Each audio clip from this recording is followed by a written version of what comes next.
নমস্কার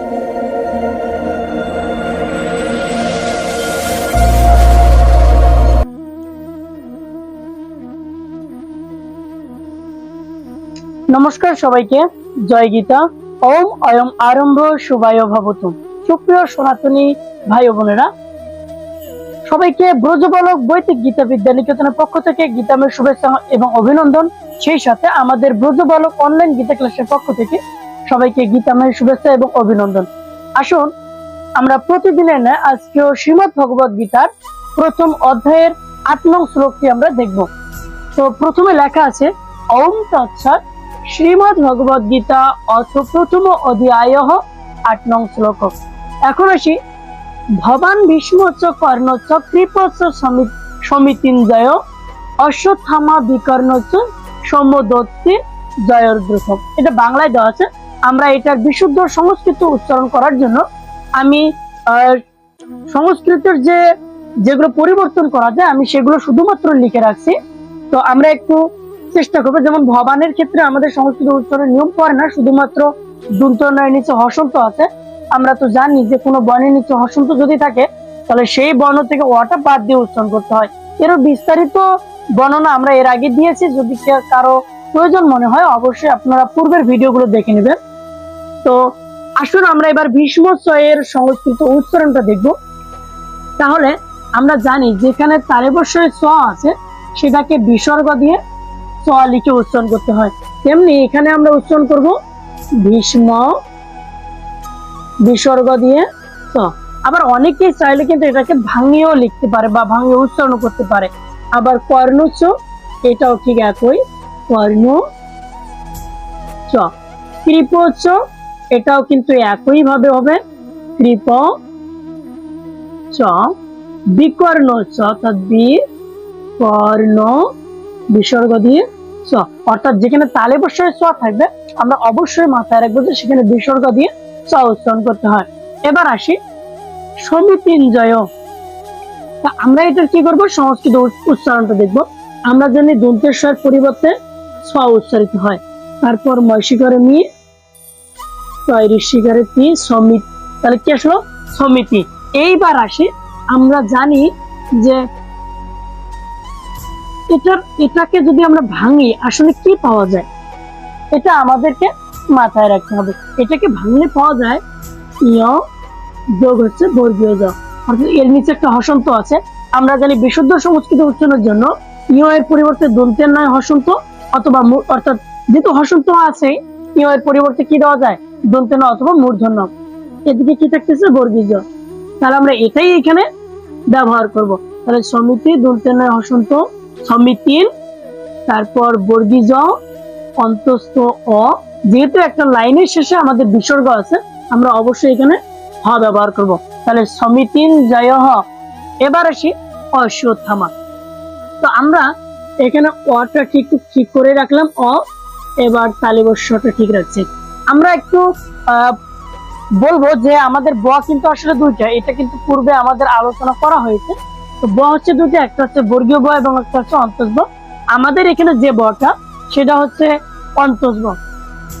যারা বটা বুঝতে পারবো না অবশ্যই আমাদের পূর্বে ভিডিও কিন্তু দেওয়া আছে যে কোনটা অন্তস ব কোনটা বর্গীয় ব কিভাবে চিনবো, অবশ্যই আপনারা পাবেন। তো এখানে যেহেতু এটা অন্তস ব এবং আমরা জানি অন্তস ব যদি কোথাও থাকে তার উচ্চারণ উয়া অথবা ওয়া এর মতো উচ্চারিত হয়। আবার এটাকে উ অ লেখা যায়, যেমন উ অ ব্যবহার করা হয়। আমরা অধিকাংশ সময় কিন্তু এটা ব্যবহার করে থাকি। তাহলে উ অ, তাহলে অ তালব্যস্ব লিখলাম। যেহেতু তালব্যস্বের ক্ষেত্রে আছে আমরা হ্রস্বতে কোন কার জানি, রস্যকার। তারপর কি আছে, অন্তস্থ অ। এবার অশ্বত্থামা, এখানে একটু দেখবো আমরা যে অশ্বত্থামা অর্থাৎ এখানে একটা তোয়ায়থ আছে, আমরা একটু মাথায় রাখবো যে এখানে একটু তোয়ায়থ আছে। তো তাহলে অশ্বত্থামা, অশ্বত্থামা আমরা এতটুকু মনে হয় বুঝতে পারছি, কারণ যেহেতু তোয়ায়থ এটাকে যদি ভাঙিয়েও লিখি তাহলে অশ্বত্থামা। এবার আসি সম্মদত্তি জয়দ্রথ। আমরা এটাকে একটু যদি সংস্কৃত উচ্চারণ দেখি, আমরা জানি যে দন্তেশ্বর উচ্চারণ কিসের মতো হয়, ছয়ের মতো। আমরা কিন্তু এর আগেও দেখেছি, যেমন সারে গামা, আমরা যদি সারেগামাটা পড়ে আসি সেখানে কিন্তু দেখা যায় আমরা কিন্তু সারেগামা বলি না, সারেগামা বলি, অর্থাৎ দন্তের পরিবর্তে স ব্যবহার করা হয়।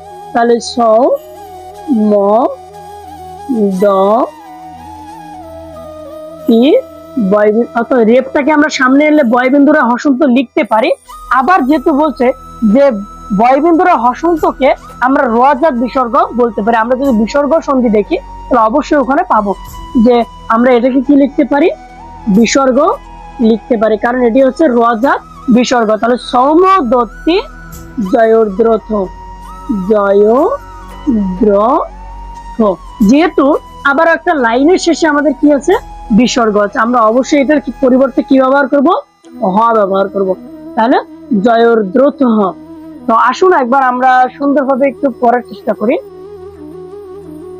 ও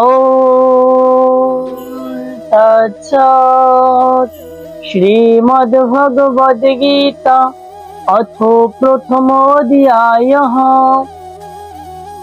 ভবান ভীষ্ম চ কর্ণ চ কৃপ চ সমিতিঞ্জয়ঃ অশ্বত্থামা বিকর্ণ চ সৌমদত্তি জয়োর্দ্রথঃ।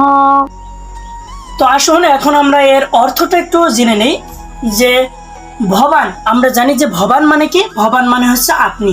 ভীষ্ম চ, আমরা জানি ভীষ্ম। কর্ণ চ অর্থাৎ কর্ণ। কৃপ চ অর্থাৎ মানে যুদ্ধজয়ী যে কৃপ আছে তার নাম বলা হয়েছে। সমিতিঞ্জয় অর্থাৎ এখানে বলা হচ্ছে সমিতিঞ্জয়, তার মানে এটার মানে হচ্ছে সমর বিজয়ী। এবং অশ্বত্থামা, আমরা জানি অশ্বত্থামাকে অর্থাৎ গুরু দ্রোণাচার্যের পুত্রের নাম হচ্ছে অশ্বত্থামা। বিকর্ণ অর্থাৎ বিকর্ণ। সৌমদত্তির জয়োর্দ্রথ অর্থাৎ সৌমদত্তির জয়োর্দ্রথ। সৌমদত্তি বলতে কি সৌমদত্তের পুত্র, এবং জয়োর্দ্রথকে অবশ্যই আমরা জানি যে দুর্যোধনের বোনের স্বামীর নাম হচ্ছে জয়োর্দ্রথ। তো এখানে যে নিয়মটা দেওয়া আছে আমি শুধুমাত্র এটাই পাঠ করেছি, অন্য কিছুতে যাইনি। তো ধন্যবাদ সবাইকে এতক্ষণ আমাদের এই ভিডিওটি মনোযোগ সহকারে দেখার জন্য। যদি ভিডিওটি ভালো লাগে অবশ্যই ভিডিওটি শেয়ার করবেন, এবং পরিশেষে বলবো যারা আমাদের চ্যানেলের নতুন সদস্য অবশ্যই আমাদের এই চ্যানেলটি সাবস্ক্রাইব করবেন। ধন্যবাদ সবাইকে। জয় গীতা।